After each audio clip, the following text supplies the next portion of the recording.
Visión País. Este programa es presentado por la Universidad Politécnica y Artística. Transformamos lo que proyectamos en hechos. Hacemos.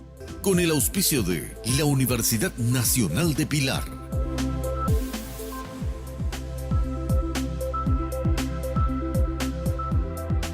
Bienvenidos a Visión País, buenas noches. Hoy queremos compartir con ustedes el Tratado de Itaipú y titulamos nuestro tema de análisis Lo que fue, lo que es y quién sabe lo que será. Probablemente cuando se habla de cuestiones vinculadas con el Estado, difícilmente que uno se muestre neutro. Siempre se toma, digamos, algún tipo de postura, a favor o en contra. Sin embargo, cuando hablamos del tema del Tratado de Itaipú, hay una buena parte de la población paraguaya que no está a favor ni está en contra, simplemente no tiene interés. Y por supuesto, es lógico que no tenga interés acerca de un tema que ni siquiera conoce. Y más todavía porque el tema del Tratado de Itaipú, lo poco que se debate en los medios masivos tradicionales de comunicación social, se plantea como una cuestión controvertida. ¿Por qué controvertida? Porque algunos hablan de la pérdida de la riqueza energética de Itaipú por parte de Paraguay, otros hablan del Tratado de Itaipú como un negociado y otros, sin embargo, hablan que gracias a Itaipú se logra un cierto nivel de desarrollo en el área de la educación, en el área de la salud, de construcción de viviendas, etc. Y por supuesto, estos últimos dicen que gracias a los royalties de Itaipú se pudo haber logrado tal, digamos, nivel de desarrollo. Entonces, un tema controvertido, un tema que poco se conoce, y probablemente esté sucediendo lo que generalmente también sucede en el ámbito médico. Se habla con tanto tecnicismo que uno dice, pero ¿qué significará esa palabra? Y por supuesto la gente termina simplemente demostrando su desinterés. Es probable una explicación, digo aquí desde Visión País que nosotros estamos tratando de encontrar cuál podría ser la razón por la que la ciudadanía no demuestra interés acerca de un tema de crucial importancia para el desarrollo de nuestro país. Y por supuesto, cuando hablamos de Itaipú, hablamos de una historia, hablamos de un presente. Cuando hablamos de una historia, básicamente se suele sobre todo mencionar dos tratados, el Tratado de Iguazú del año 1966 y el tratado propiamente de Itaipú del año 1973. Cuando hablamos de Itaipú, se habla de la mayor hidroeléctrica, digamos, del mundo, por lo menos hasta el año 2012, porque a partir del año mencionado se construyó otra hidroeléctrica que nos superó y que está justamente en China. También se habla de, cuando se menciona Itaipú, se habla de la construcción, que la construcción generó un boom económico, ¿verdad? Con eso incluso ha cambiado ciertos niveles socioeconómicos en Paraguay, aparece el concepto de varones de Itaipú. Bueno, ¿qué significará todo eso? De eso hablaremos, por supuesto, hoy durante el desarrollo de nuestro programa. Y el costo, sin lugar a dudas, social y ambiental que representó la construcción de la represa. Sobre todo, algo que se escribió antes de la construcción y que tienen que ver con los saltos del Guairá, que el pasado jueves, justamente una editorial muy conocida de nuestro medio, nuevamente reeditó uno de los libros clásico digo bien, sobre los derechos de Paraguay, sobre los saltos del Guairá. Un gran historiador, de eso estaremos hablando también durante el desarrollo de nuestro programa. Y por supuesto, cuando tratamos de contextualizar lo que fue el Tratado de Itaipú, no es un dato menor hablar de que dicho tratado se firmó durante gobiernos militares tanto en Brasil como en Paraguay. Y bueno, ¿qué significó básicamente eso? Muchas cuestiones, pero fundamentalmente el hermetismo con que se manejó justamente ese tratado y cuyas consecuencias hemos pagado, estamos pagando y podemos seguir pagando si no se reorienta una serie de cuestiones. Hoy tenemos en Visión País a dos estudiosos justamente sobre el tema del Tratado de Itaipú para poder hacer entender a la ciudadanía, involucrar a la ciudadanía en un tema, reitero, trascendental para el desarrollo de nuestro país. Nos acompaña el general Juan Antonio Pozo. Él es analista, escritor sobre temas de Itaipú. Muy buenas noches, general Pozo, y gracias por haber aceptado la invitación. Buenas noches, muy amable, a las órdenes. También nos acompaña hoy en Visión País un experto en políticas internacionales, tiene también varios escritos sobre el tema de las hidroeléctricas en Paraguay, ha asumido posturas, porque ese es otro tema en Paraguay. Generalmente los que escriben, generalmente describen. No necesariamente los escritores, toman posturas en relación con el tema que analiza o el tema que critica. Le tenemos hoy al sociólogo, justamente experto en políticas internacionales en Visión País, a quien realmente agradecemos. Nunca lo tuvimos antes, pero hoy es toda una satisfacción justamente tenerle a usted, doctor, hoy en Visión País. Espero que no sea la última vez después de esta. Y por otra parte, no soy un experto, soy una persona que estudia los problemas internacionales y tampoco soy doctor. Entonces quiero quedarme con lo de sociólogo, que a veces dudo si lo sigo siendo. Pero gracias por esta oportunidad. Y por otra parte, no soy un especialista sobre Itaipú. El general Pozo y otra gente sí lo son. Yo lo que hago es aprender de lo que ellos han avanzado desde la perspectiva del interés nacional paraguayo. Y por otra parte, justamente lo que permitió que se reeditase ayer el libro de Efraín Cardoso tiene que ver con una apreciación que acabas de hacer. ¿Por qué en el pueblo, en la ciudadanía paraguaya, no ha encarnado el tema de Itaipú? Porque se volvió extraordinariamente esotérico y técnico.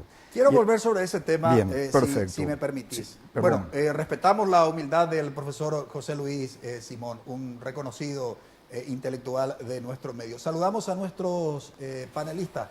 Bienvenido, Eduardo Viedma. Estuviste con un cuadro gripal primero, después, por supuesto, unas vacaciones. Anunciamos acá porque si no me reclaman los otros panelistas. Bienvenido, Eduardo. Muchas gracias, Francisco, a los panelistas, a los invitados. Un gusto realmente participar de este programa muy interesante que trata un tema fundamental para nuestro país, que es Itaipú. Buenas noches, Karina. Buenas noches, Francisco, a los invitados, a los compañeros del panel y a la teleaudiencia. Buenas noches, Juan Pablo. Francisco, buenas noches también a los compañeros de panel, a los invitados y a nuestra teleaudiencia que nos sigue domingo a domingo. Tratado de Itaipú. Algunos hablan incluso de los puntos denominados lesivos para el Paraguay, lo que tiene que ver con la prohibición de vender energía a otros países, la necesidad de un precio justo, 1996, nos hablarán justamente nuestros invitados, a una figura que aparece en el Tratado de 1973, el de la compensación. El control brasileño de las principales unidades operativas, entiéndase, financiera, administrativa y operaciones técnicas. Itaipú binacional terminó, sigue siendo, y depende de lo que se haga, un estado dentro de otro estado. ¿Qué desafío? No solamente para el nuevo gobierno, sino para la ciudadanía paraguaya. Brevísima pausa, a la vuelta comenzamos el análisis.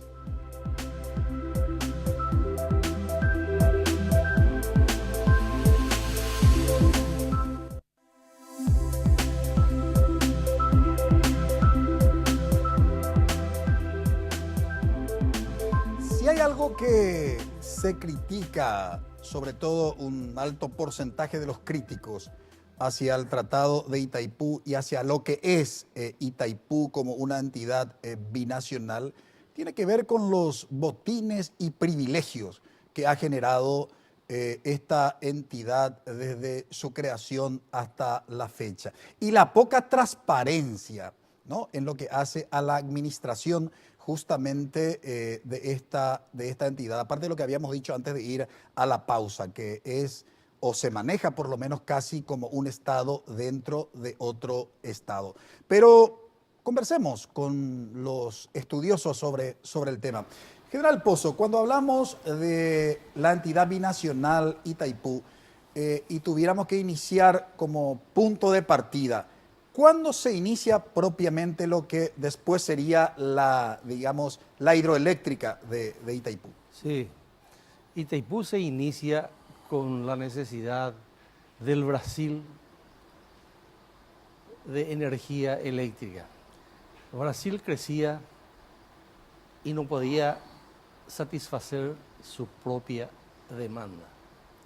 Ahí nace el problema Itaipú. En el año 1927, cuando se firmó la segunda parte del Tratado de Límites con el Brasil, se le agregó un protocolo,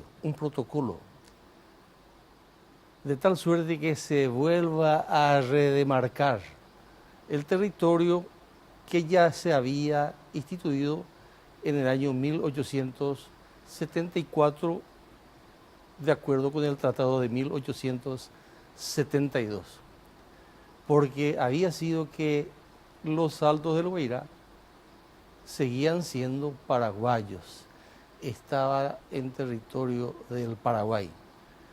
Cuando en 1927 los técnicos brasileños se percataron de que su demanda energética podía ser resuelta explotando un fenómeno como siempre fueron las cataratas del Salto del Guairá, bueno, tenía allanado el camino. Entonces, a partir de ahí se instala el tema Itaipú. Por eso Itaipú tiene una estrecha relación con la historia de nuestro país. Itaipú sería la continuación de la guerra de la Triple Alianza, pero por otros medios, por medios más pacíficos, donde campea, por decir, la política del hecho consumado y la política de las fronteras flexibles, que oportunamente fueron diseñadas por los ideólogos, especialmente el general Golbery Couto de Silva, uno de los ideólogos de las fronteras flexibles, y bueno, a partir de ahí estamos atrapados en lo que Brasil siempre nos impuso. Ahora, profesor José Luis Simón, se presentó el pasado jueves una reedición de una obra magistral y probablemente una de las más significativas cuando hablamos de los Altos del Guairá. Me estoy refiriendo al libro de Efraín Cardoso, que lleva justamente por título Los derechos del Paraguay sobre los Altos del Guairá. Exactamente, ese título. Sí. ¿Por qué ese libro es y seguirá siendo importante cuando hablamos fundamentalmente del tema Itaipú, profesor? No se puede entender Itaipú sin conocer los Altos del Guairá y todo lo que está detrás de eso. El libro de Efraín Cardoso, que se edita como libro en el año 65, es una colección de 30 artículos semanales escritos currente cálamo por Efraín Cardoso, es decir, semana tras semana, gracias a la extraordinaria capacidad del conocimiento que él tenía de la historia, de los límites del Paraguay, y son artículos extraordinariamente pedagógicos que despliegan 500 años, casi 500 años de historia del Paraguay, engarzados a partir de la joya de los Saltos del Guairá, y que realmente es para hacer una serie televisiva, incluso con política ficción, con traiciones, con conspiraciones, con violación de los derechos del país menos favorecido, etcétera, etcétera. Vamos a proponerle a Netflix eso, ¿verdad? Pero el tema es entonces, el origen de Itaipú es la extraordinaria potencia hidroenergética de los Altos del Guairá, que como bien lo expresó el general Pozo, después de la guerra del 70, cuando yo le llamo la imprudencia del mariscal López, que no logra entender que es un jefe de Estado y lleva al Paraguay de la época a un holocausto, porque era absolutamente, desde el punto de vista estratégico militar, imposible que un país mediterráneo que iba a ser cercado inmediatamente pudiese enfrentar a una coalición de 3 países. Es más, los hechos lo demuestran. Estamos en plena guerra, Paraguay ya está carente de recursos bélicos cuando las compras que Paraguay había hecho inmediatamente después de iniciadas las hostilidades llegan al puerto de Buenos Aires. ¿Y quiénes aprovechan el armamento moderno para compensar el viejo armamento colonial que nosotros teníamos? Los aliados. O sea, no puede haber un cálculo estratégico en el cual yo coloco la carreta delante de los bueyes y quiera hacer que los bueyes estiren la carreta al revés. Regreso al presente. Terminada la guerra, sí, el imperio del Brasil basa su política de límites sobre el Paraguay con aquel viejo adagio latino, vae victis, ay de los vencidos. Nosotros no teníamos del APA para arriba y del Paraguay hacia el oeste, no teníamos delimitada nuestra frontera con Brasil. Con Brasil, y lo mismo del APA para arriba, y tampoco del Paraná hacia el oeste. Eran territorios que históricamente por el Tratado de Tordesillas pertenecían al Imperio Español y que por el uti possidetis de 1810, cuando comienzan después los procesos independentistas latinoamericanos, evidentemente no pertenecían al Paraguay. El extraordinario genio diplomático internacional de Carlos Antonio López impidió antes de 1864 que Brasil se apoderase de nuestros territorios, lo que se vuelve posible después de la derrota militar del Paraguay. Entonces, a partir de ese momento, Brasil se dedica a ay de los vencidos. Quiere reducir al Paraguay a la mínima expresión territorial. Es más, por influencia de Brasil, del Imperio del Brasil, en el acta secreta del Tratado de la Triple Alianza de 1865, entre Argentina, Brasil y Uruguay, Brasil incluye una cláusula de preferencia a favor de Bolivia sobre los derechos, sobre los supuestos derechos de Bolivia en el litoral del río Paraguay. ¿Para qué?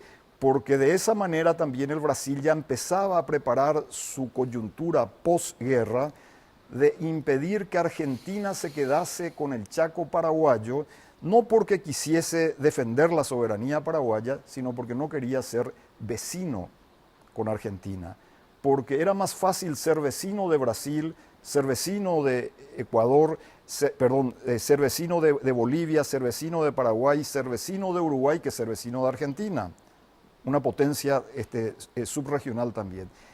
Ya en esa época Brasil está mirando la continuidad de lo que viene a ser la política imperial de la corona lusitana.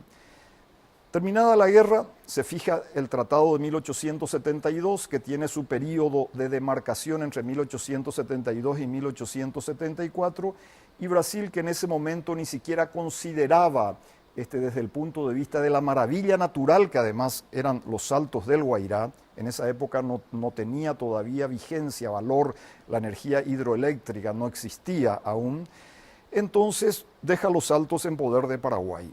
Y a partir de ahí viene toda una serie de acontecimientos hasta que, como acaba de decir el general Pozo, el desarrollo industrial del Brasil comienza desde fines del siglo XIX y arranca brutalmente en el siglo XX. Sobre todo hay un gran desarrollo de Brasil en toda la época de Getúlio Vargas, de 1930 a 1945, y es en esa época en que los poderes fácticos brasileños, el industrialismo brasileño, podríamos decir que San Pablo, que fue el escenario de los bandeirantes, ahora tiene nuevos bandeirantes.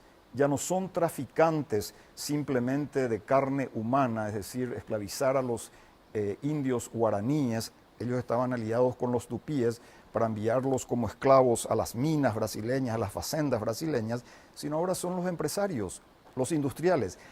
Sí, me permití volver, profesor José Luis, Sí. José Luis Simón, sobre ese tema porque quiero desarrollarlo mejor, quiero poner en perspectiva en función a los elementos que ustedes Cómo no, con dos mucho están gusto. planteando Perfecto. para los panelistas.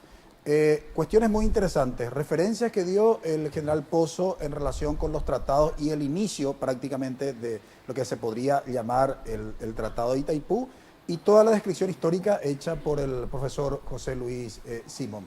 Pongo yo en perspectiva, si ustedes quieren formular preguntas, si quieren realizar comentarios sobre los elementos que ellos plantean. Eduardo, Karina, Juan Pablo. Bueno, realmente del contexto histórico es tremendo la información que nos acaba de dar los invitados. Yo manejo también esa información desde el punto de vista ya de la importancia, ¿verdad?, del río Paraná, desde el punto de vista hídrico y desde el punto de vista hidroeléctrico. Se sabe también que los brasileños tenían varios lugares donde podían instalar una represa del nivel de Itaipú, pero el lugar ideal y donde iba a generar mayor cantidad de energía es justamente donde hoy está ubicada Itaipú, ¿verdad? Con las consecuencias que hoy se tiene, que es la inundación de un recurso natural que fue los Saltos de Guairá, que evidentemente se llegó a una solución política, una solución técnica, tapó un problema diplomático, ¿verdad? Que al final, inundando todos esos saltos, se eliminó, digamos, y se llegó a delimitar la frontera directamente por el río, ¿verdad? Que es lo que hoy se tiene como límite con el Brasil. Evidentemente, del contexto histórico, Itaipú es la continuación, como dijo el general, de ese conflicto que teníamos con el Brasil. La diferencia está es que hoy, en poco tiempo, en 3, 4 años más, tenemos que renegociar el Tratado de Itaipú. Y hay que tener en cuenta todos estos datos históricos para poder saber de que es una situación no solamente técnica, económica, ¿verdad? Desde el punto de vista mirando qué dinero puede generar eso, a quiénes puede beneficiar, a qué pueblos puede beneficiar, sino también desde el punto de vista patriótico, histórico.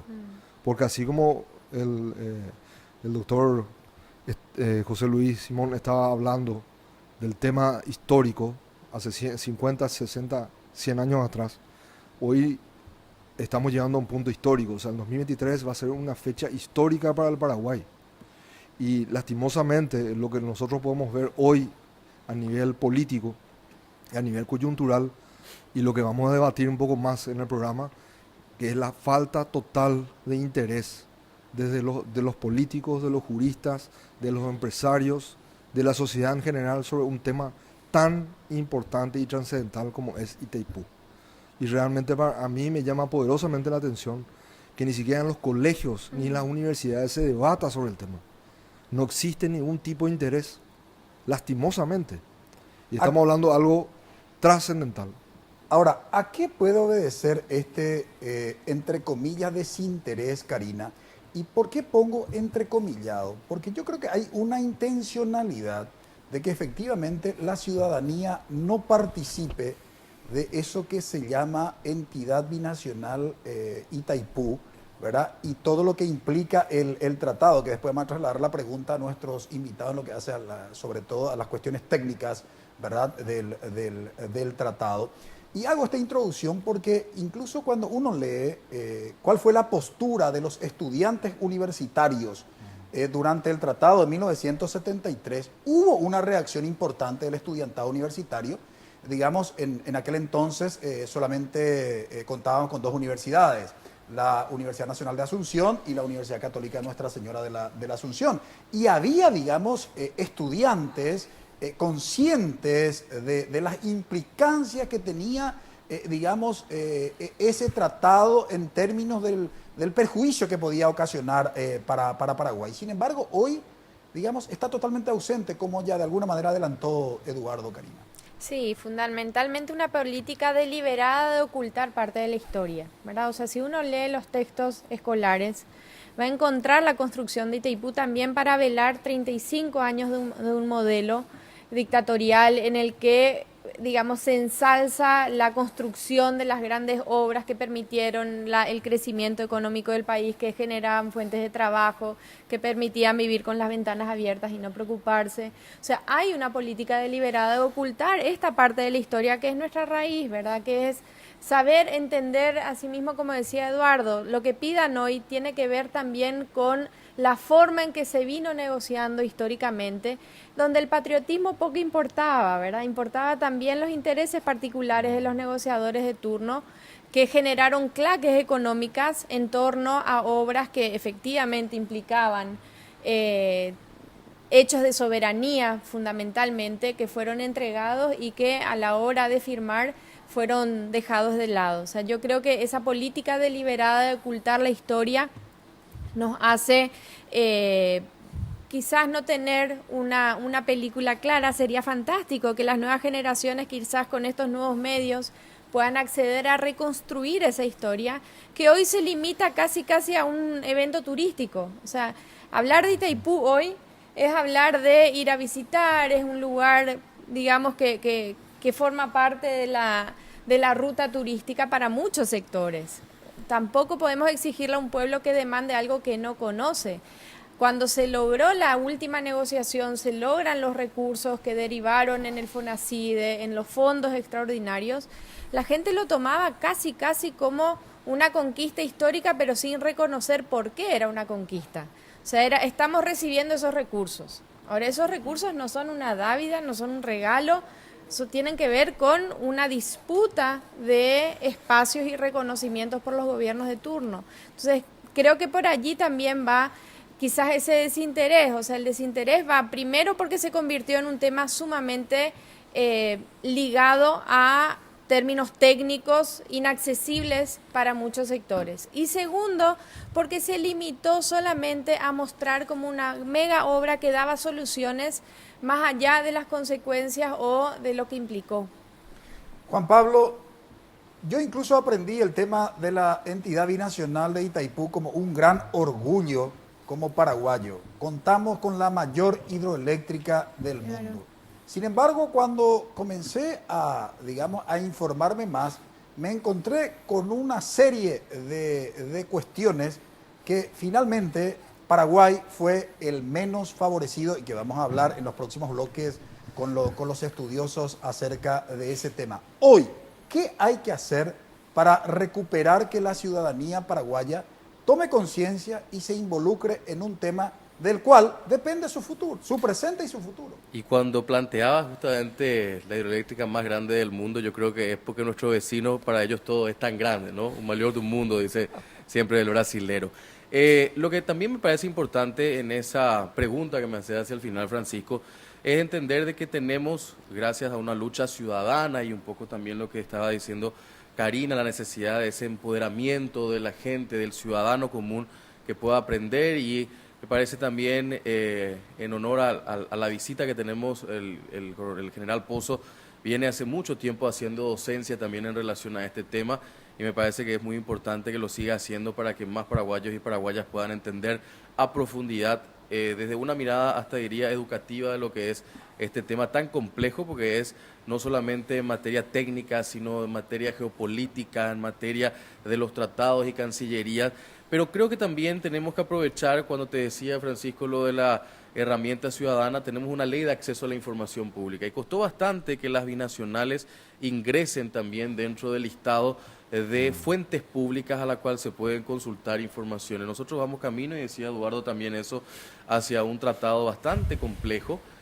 Sentarse en una mesa de negociación con los pares brasileros de Cancillería, me imagino que no va a ser una tarea bastante fácil, y preguntarnos también internamente si hay capacidad humana, intelectual y técnica en la Cancillería paraguaya que pueda realmente negociar estos puntos para el Paraguay. O sea, tenemos una turbina de las tantas otras que usa Brasil, y creo que ese también es un elemento a simbólicamente entender cuán beneficioso es de repente Itaipú para nosotros. 1 contra 9.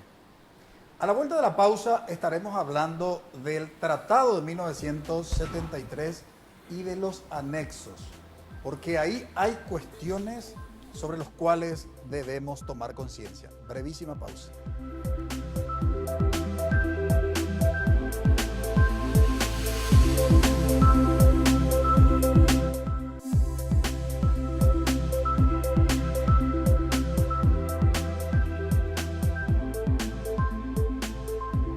Cuando se habla del tema Itaipú, se menciona mucho la cuestión de los anexos. Es decir, tenemos el tratado, que básicamente data del año 1973, y luego una serie de anexos.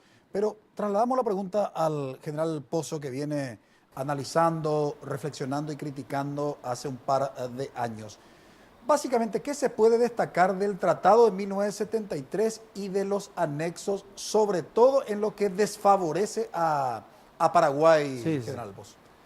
El tratado se basa en un documento, declaración, que se llama Acta Final de Foz do Iguazú. Esa acta final fue acordado entre los cancilleres de Brasil y Paraguay en el año 1966. En ese documento se establecía que un reparto equitativo de la producción. Y la producción sobrante, porque nosotros somos muy pequeñitos, no podíamos usar toda la producción, entonces se vendería por un precio justo, mediante un derecho de preferencia. Perfecto. Hasta ahí las cosas fueron bien. Cuando eso se convirtió en tratado en el año 1973, ya cambiaron totalmente los términos del tratado. Solamente quedó lo que interesaba a Brasil. En el acta final de Foz do Iguazú se determinó el condominio del Salto del Guairá. El Salto del Guairá venía siendo disputado por el Brasil para apropiarse de él, ya que no pudo ni con la fuerza militar conseguir que sea de su propiedad, consiguió en el acta de Foz do Iguazú que sea considerado como un condominio. Entonces, habida cuenta de que en el acta final de 1966, Brasil consiguió su objetivo, porque el objetivo básico de Brasil se centraba en el desarrollo de un plan de explotación energética, donde su punto principal estaba en la explotación energética del potencial hidroeléctrico de los Saltos del Guairá. Conseguido su objetivo, pues bien, en el tratado ya cambiaron. El derecho de adquisición, lo que nos permitía una cierta soberanía, porque podíamos vender a un precio mejor a otro que no sea el Brasil la energía sobrante, pero con el derecho de adquisición ya nos cambió el derecho de preferencia. Y con la compensación por la energía sobrante, bueno, o por la energía sobrante ya no se pagaba un precio justo como se decía en el acta, se pagaba una compensación. Ahí se consiguió, el Brasil consiguió su objetivo de apoderarse de Itaipú, pero no termina ahí. Cuando ya hecho el acuerdo, en un momento del día, en la misma fecha, se redacta una nota reversal que distribuía los principales cargos, por ejemplo, el director jurídico, el director técnico, el director financiero, Brasileños. las principales direcciones eran para Brasil. Y para nosotros, las otras direcciones, como yo digo, Yaguarí, que no tienen ninguna trascendencia en el manejo de Itaipú. Entonces, en el Tratado de 1973, Paraguay, el gobierno de Paraguay abdicó a su soberanía. Después de un arduo trabajo para defender su soberanía hasta 1966, hasta el acta de Foz do Iguazú, donde conseguimos un trato más o menos equitativo. Pero en el año 73 se abdicó totalmente, se entregó Itaipú a Brasil, y eso sigue hasta ahora. Eso es sumamente grave, profesor José Luis Simón. Gravísimo. Y sobre todo, esto que hasta ahora continúa, digamos, ¿qué realmente sucedió? Quiero retomar algo que acaba de decir el general Pozo. En realidad, en el acta de Itaipú se perpetra, se inicia la perpetración que se perfecciona con el Tratado de Itaipú de Brasilia del 73, de la entrega por el régimen autoritario de Stroessner. Vos lo mencionaste como un régimen militar. El régimen de Stroessner no fue un régimen militar, fue un régimen autoritario político-militar, que después lo copia el régimen militar brasileño, quiere hacer lo mismo que Stroessner, ser un régimen militar con un partido político como base de apoyo social, y crea la Arena como partido oficialista y el PMDB como partido opositor, que no les funciona finalmente.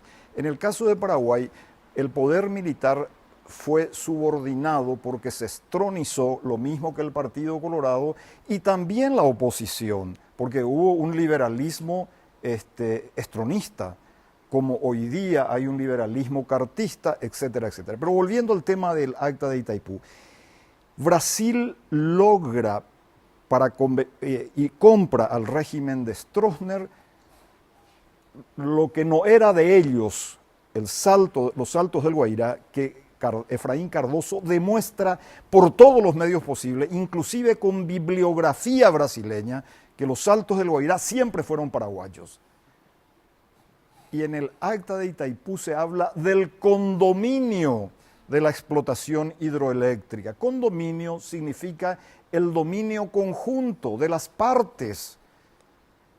Cardoso, ¿qué es lo que dicen los saltos del Guairá? Y vuelvo a decir, este libro es sabio, hay que leerlo, hay que estudiarlo porque tiene la clave unida con todo lo que se hizo en materia financiera, de hidroelectricidad, etcétera, de los grandes especialistas nacionales, a quienes también debemos rendir un homenaje por eso. Está la génesis de todo este entuerto. Brasil deja de delimitar 20 kilómetros de la frontera establecida por el Tratado de 1872, que sigue válido hasta hoy, con sus ajustes de 1927 y de 1930, que continúan los saltos del Guairá dentro de Paraguay.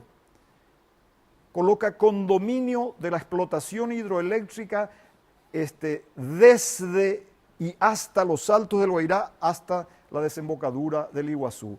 Con eso entonces se revierte la tesis del interés nacional paraguayo correcto de la nación paraguaya, que representa en ese momento Efraín Cardoso desde el punto de vista intelectual y político diplomático, que él dice: la soberanía paraguaya sobre los saltos del Guairá no se discuten por todos los títulos de posesión de hecho y de posesión de derecho, de acuerdo con el derecho internacional público, con el derecho de los tratados. Itamaraty nunca pudo vencer a la Cancillería paraguaya en su gestión histórica hasta 1966, cuando la dictadura entrega eso y convierte entonces a la hidroelectricidad, que todavía no existe, en condominio. ¿Y por qué tienen que desaparecer los saltos del Guairá? Porque los saltos del Guairá eran la manifestación física de nuestra soberanía. Por eso es la metáfora del Paraguay. Son los saltos del Guairá hundidos en los barros y esta frase no me pertenece a mí, sino que le pertenece a un poeta de la generación del 60, lamentablemente ya desaparecido, Emilito Pérez Chávez, que en el año 1974 creó una frase genial: la itaiputización del Paraguay. El Paraguay se prostituyó a partir de 1970, del Tratado de Itaipú. Con esto no queremos decir que no necesitamos energía eléctrica. Necesitamos, pero con respeto al medio ambiente, con respeto a las poblaciones indígenas, con respeto al campesinado que perdió a la población, con respeto al bosque atlántico que desapareció, no solamente víctima de Itaipú, sino algo vinculado. Acá hubo un tenebroso ministro del Interior llamado Edgar Ifrán, que en los últimos años de su vida pretendió convertirse en la alternativa democrática cuando el régimen de Stroessner estaba ya herido de muerte por la propia soberbia del dictador. Y supuestamente Ifrán había sido el autor de la marcha hacia el este. La marcha hacia el este, que fue un diseño geopolítico del general Estigarribia, no como militar, sino como presidente del Paraguay, implicaba que nosotros debíamos romper nuestra sujeción al puerto de Buenos Aires buscando la salida al Atlántico a través de Brasil. Pero la marcha hacia el este se convirtió en la marcha hacia el oeste, que se intensifica en el Brasil a partir de Juscelino Kubitschek, y que viene con el tema de los Saltos del Guairá y con el tema de Itaipú y con el puente no de la amistad sino de la invasión. Pero no nos quejemos de la invasión si nosotros permitimos que nos invadieran. Nuestros problemas de tierra se intensifican con esta invasión brasileña a partir de entonces. Entonces, regreso, porque estamos en televisión, me decías recién, ¿verdad? Los Saltos del Guairá, que tenían que haber sido nuestro aporte fundamental para la explotación de la energía eléctrica, pero como saltos nuestros, es decir, no podíamos tener condominio con algo que era nuestro, se convierte entonces en objeto de condominio. ¿Por qué? Porque se hunde en el lago de la presa. Y el potencial hidroenergético que existía en esa parte, no existía en ninguna otra parte del mundo. La represa de China, creo que vos la mencionaste, ¿verdad? Me parece, no es tanto resultado de la conformación física, sino ya de la ingeniería. Pero también hay un problema con las centrales hidroeléctricas, y esto tenemos que estudiarnos, tener muy en cuenta. Hemos estado conversando con el general y también con Pablo Urián. Esta publicación que se hizo de los Saltos del Guairá no es un problema editorial, es un aporte de una colección que aparece y que se llama Colección Libro Blanco para la Ciudadanía, de aportarle a la ciudadanía en cada esfera, dimensión de la realidad nacional, aquello que necesita para que la ciudadanía se construya sobre la base de luchar por sus derechos. Bien. Entonces, volviendo a la cuestión, Brasil en el Acta de Iguazú dice el condominio del potencial hidroenergético. No podía haber condominio porque los saltos eran nuestros. ¿Y qué es lo que propone Cardoso para eso? Primero, que se reconozca la soberanía nacional paraguaya sobre los saltos, y no tenemos ningún problema, como somos país vecino con Brasil, de tener en la explotación hidroeléctrica un condominio real. Ahora, quiero una cosita más, sí, nomás. Porque si no me cortan, y perfecto. quiero hablar sobre todo en el próximo bloque de lo que debemos hacer, si me permitís. Discúlpame, es un poco nomás mi pero efervescencia. sumamente interesante. Ya. Lastimosamente el Sí, tiempo sí. en televisión, porque todos estamos aprendiendo, seguramente los que nos siguen también, ¿verdad? Estarán justamente aprendiendo y condenándonos, pero es televisión finalmente. A la vuelta de la pausa estaremos hablando, bueno, el tema de hoy es Itaipú, lo que fue, lo que es. Estuvimos describiendo y explicando. ¿Quién sabe lo que será? ¿Qué realmente tenemos que hacer? En los brevísimos minutos que nos quedan, vamos a tratar de desarrollar en el próximo bloque.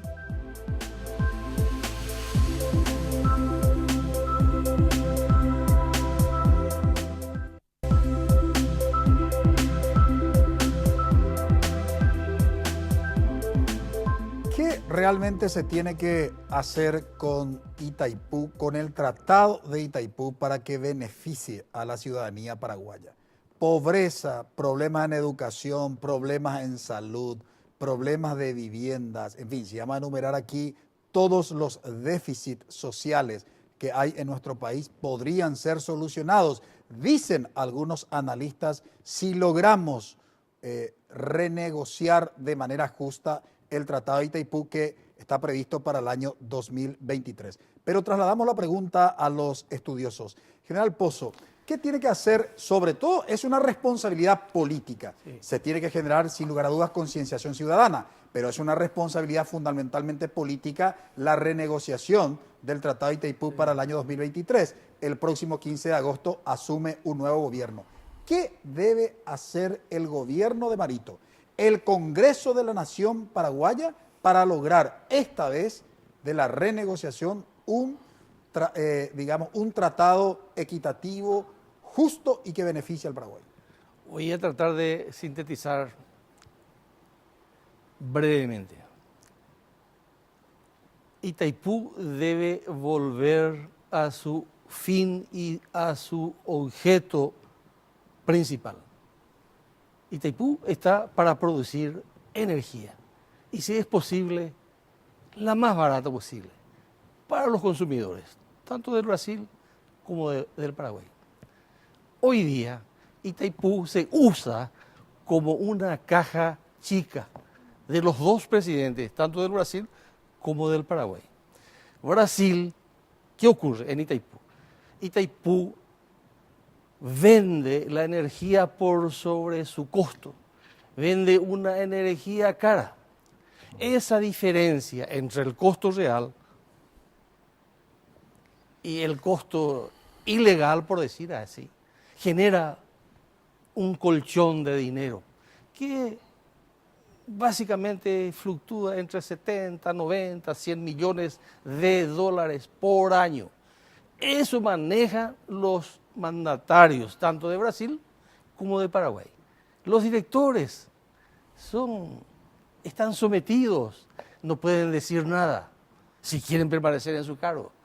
Y tienen que salir a hacer obras y tienen que hacer cualquier cosa para justificar su enorme emolumentos, ¿verdad? Entonces, ¿qué ocurre? Tenemos que hacer que Itaipú vuelva a producir energía eléctrica barata. En el costo del servicio de electricidad ya están los royalties, ya están los resarcimientos, ya están los intereses por capital, o sea que ya hay un dinero de cerca de 400 y pico millones de dólares asegurado, con un buen funcionamiento y con una energía barata. Entonces, tenemos que sincerarnos. Nuestro presidente tiene que ser un patriota para que pueda arreglar esta situación que le va a traer muchos problemas. ¿Por qué? Porque solo con asesores de los que como tiene, ¿verdad?, no tiene solución el problema. En el 2023 ya se va a pagar toda la deuda. Por lo menos Itaipú tuvo la virtud de pagar toda su cuenta. Y bueno, sobraría más o menos 2.000 millones de dólares anuales. Entonces los En gobiernos... el caso de que se renegocie. Los gobiernos tendrían que resolver. Vamos a mantener este costo ilegal de la electricidad que genera ganancias o lucros ilegítimos a la entidad para manejar esos fondos como gastos reservados presidenciales, o vendemos al costo real, barato y que sea accesible a toda la gente. Una de las hipótesis. O sea, dije dos, ¿verdad? O vendemos caro o vendemos a su costo real. Eso es lo que debemos dilucidar en el año 2023. Es lo que yo puedo agregar. No es tarea fácil. Profesor José Luis Simón, estuve en la presentación de la reedición del libro de Efraín Cardoso, Los derechos del Paraguay sobre el Salto del Guairá, y usted formulaba una pregunta como prologuista de esta reedición del libro. ¿Qué nos pasa como sociedad? Creo que no es una pregunta menor, y fundamentalmente cuando hablamos de esto que se viene, la renegociación del Tratado de Itaipú. Con esa pregunta y vinculando con esa renegociación siempre en el marco de la equidad, de la justicia y del mayor beneficio para el Paraguay, ¿qué podría decirnos? Comienzo con una anécdota, y el general Pozo fue testigo de ese exabrupto mío en una sesión pública en el Congreso, en el cual los especialistas paraguayos en hidroenergía estaban muy preocupados en ese momento. Es la misma gente que ha trabajado sobre el tema de Itaipú, que ahora también tiene el problema, la carga pública encima de trabajar sobre el tema de Yacyretá. Ellos estaban hablando acerca de cómo renegociar. Era septiembre u octubre de 2016, antes del 31 de marzo del fatídico 2017. Yo escuché y me pareció que eso era realmente, más allá de la intención legítima y auténtica de quienes eran panelistas, incluyendo algunos connotados senadores en ese momento, yo les dije que eso era poesía mientras no solucionemos la renegociación fundamental que es qué nos pasa como pueblo que todavía no somos ciudadanos. Si nosotros, decías recién el nuevo gobierno, ¿qué nuevo gobierno? Yo diría nuevo viejo gobierno o viejo gobierno, porque los fantasmas que no existen están en la realidad, están ocupando cargos importantísimos en este momento. ¿Qué puede decir el canciller Castiglioni sobre esto? ¿Qué puede decir el presidente Abdo Benítez, que después de haber rechazado el tema de Yacyretá y de Añacuá, ahora tiene un lapsus monumental? Y ahora lo tenemos a Nicanor en Yacyretá y lo tenemos a Alderete en Itaipú. Entonces, lo que quiero decir es que la renegociación de Itaipú tiene que comenzar en Paraguay y convirtiéndonos en ciudadanos y teniendo verdaderamente representantes, servidores del pueblo, como fue Efraín Cardoso en esa gestión que hizo. Nosotros tenemos, y también tenemos que hacer, esto no es una cuestión antibrasileña, porque el pueblo brasileño padece lo mismo que padece el pueblo paraguayo. Estás hablando de un Estado dentro del Estado. En realidad son poderes fácticos dentro de aparatos de Estado, porque el Estado tiene que ser la plasmación de la voluntad colectiva de la ciudadanía, que es capaz de elegir conscientemente y no a través de los mecanismos prebendarios que conocemos, para los cuales también interviene Itaipú, que entre paréntesis no es la única corrupción que hay en Brasil ni tampoco en Paraguay. Hoy además tenemos el crimen organizado. Entonces, Francisco, es muy importante que los medios de comunicación, y celebro que este programa exista, no porque esté el general y porque esté yo y porque estemos acá, sino porque un gran déficit de nuestros medios de comunicación es el no debatir acerca de los grandes temas nacionales. Entonces, la ciudadanía somos todos somos responsables de esta situación. Y una cuestión más, 2023 vamos a renegociar. ¿Cuánto más de vida le queda a Itaipú? 20 años, 25, 15 años, el proceso de colmatación siempre ha terminado con las más poderosas hidroeléctricas. Con esa pregunta tengo que finalmente ir a la pausa. Se me fue lastimosamente el tiempo. Agradecemos al general Pozo por colaborar con nosotros en este análisis. Muchas gracias, profesor José. Gracias Luis. también. También a los panelistas, Eduardo, Karina, Juan Pablo. Brevísima pausa. A la vuelta presentamos la conclusión del programa.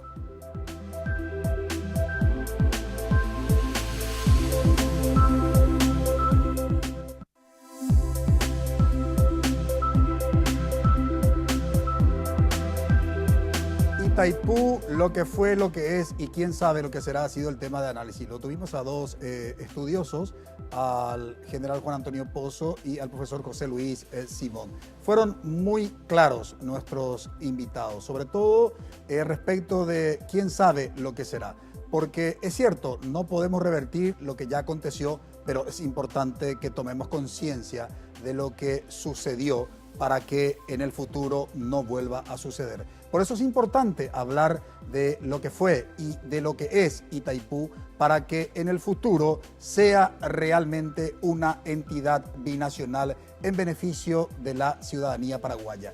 El general Juan Antonio Pozo dijo: Itaipú tiene que terminar de ser una caja chica de los presidentes tanto de Brasil como de Paraguay, y que tanto ciudadanos brasileños como ciudadanos paraguayos padecen de lo que es la administración de esa entidad binacional. Por otro lado, el profesor José Luis Simón dijo que debemos dar el paso del concepto de pueblo al concepto de ciudadanía.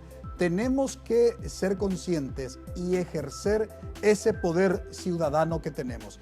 Y en ese contexto nos decía nuestro invitado mencionado que los medios masivos tradicionales de comunicación social tienen una responsabilidad ética y política de instalar el debate y de generar conciencia en la ciudadanía paraguaya. Nosotros quisimos dar este primer paso hoy en Visión País, en instalar un tema trascendental que tiene que ver con el desarrollo de Paraguay, la renegociación del Tratado de Itaipú, que no es solamente el tema 2023.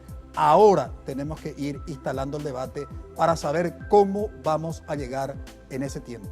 Muchísimas gracias por acompañarnos y por permitirnos ingresar a sus hogares. Que tengan un buen inicio de semana. Buenas noches.